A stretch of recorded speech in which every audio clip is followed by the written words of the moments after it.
समुद्र मंथन के बाद देवता अमर और शक्तिशाली हो गए।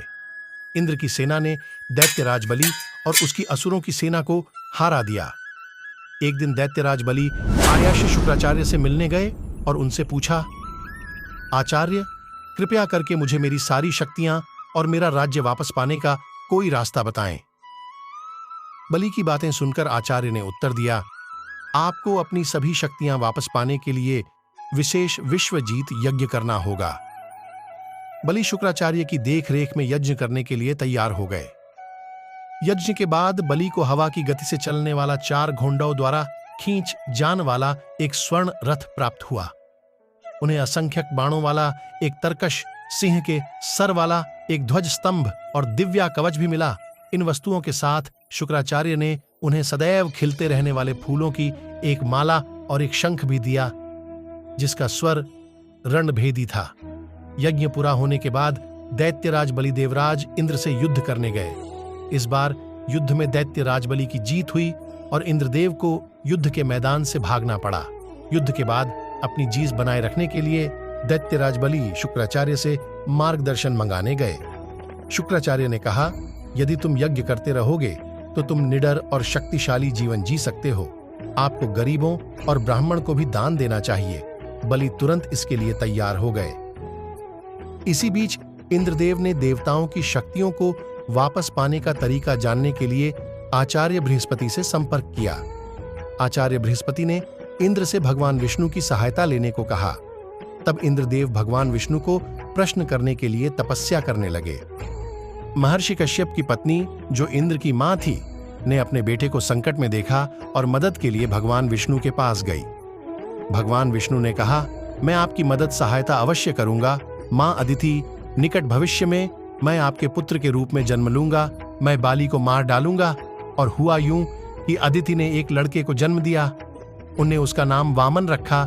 एक दिन वामन एक ब्राह्मण का रूप धारण करके उत्थान पर गया, जहां शुक्राचार्य और राजा बलि यज्ञ कर रहे थे। बलि ने ब्राह्मण लड़के का स्वागत किया और कहा, युवा ब्राह्मण, मैं आपकी मदद कैसे कर सकता हूं? ब्राह्मण ने कहा, मैंने आपके बारे में बहुत सुना है कि आप ब्राह्मण को दान देते हैं। मुझे धन या विलासिता नहीं चाहिए। मुझे बस 3 पग जमीन चाहिए जो मेरे 3 कदमों में तय हो। ब्राह्मण लड़के की विनती सुनकर वहां उपस्थित सभी लोग आश्चर्यचकित रह गए। लड़के के अनुरोध पर असुर हंसे। राजा बलि उसे 3 पग भूमि देने के लिए सहमत हो गई, जो वह चाहता था। अचानक सभी को आश्चर्य हुआ, क्योंकि युवा ब्राह्मण लड़के का आकार बढ़ने लगा। जल्द ही वह पृथ्वी ग्रह से भी बड़ा हो गया। उसने पृथ्वी पर दावा करने के लिए एक बड़ा कदम उठाया और इसे पृथ्वी पर रख दिया और कहा, अब पृथ्वी मेरी है। फिर उसने दूसरा कदम उठाया और अमरावती पर रखा, जो कि बलि के अधीन थी, और कहा, अब अमरावती मेरी है। अब अमरावती भी ब्राह्मण लड़के के अधिकार में थी। फिर उसने राजा बलि से कहा, मैं अपना तीसरा कदम कहां रखूं? पृथ्वी और स्वर्ग पहले से ही मेरे हैं। अब कोई जगह नहीं बची है। शुक्राचार्य ने बलि को चेतावनी दी, सावधान बलि, मुझे इस ब्राह्मण पर यकीन नहीं है कि यह ब्राह्मण कोई साधारण लड़का नहीं है। वह निश्चित रूप से वामन स्वयं भगवान विष्णु है। उसे तीसरा कदम मत उठाने देना, वरना तुम्हें अपना सब कुछ खोना पड़ेगा। लेकिन बलि ने कहा, आचार्य, मैंने उन्हें अपना वचन दे दिया है। मैं उससे पीछे नहीं हट सकता।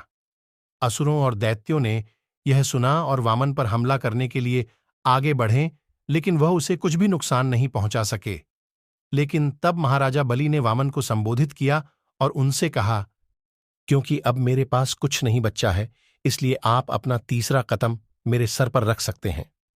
राजा बलि की बातें सुनकर भगवान विष्णु अपने असली रूप में प्रकट हो गए और बोले, बलि, मैं तुम्हें आशीर्वाद देता हूं। अब से तुम सदैव पाताल लोक पर राज करोगे। इस प्रकार बलि पाताल लोक चला गया। भगवान विष्णु के वामन अवतार के कारण इंद्र और अन्य देवताओं ने अमरावती पर कब्जा कर लिया।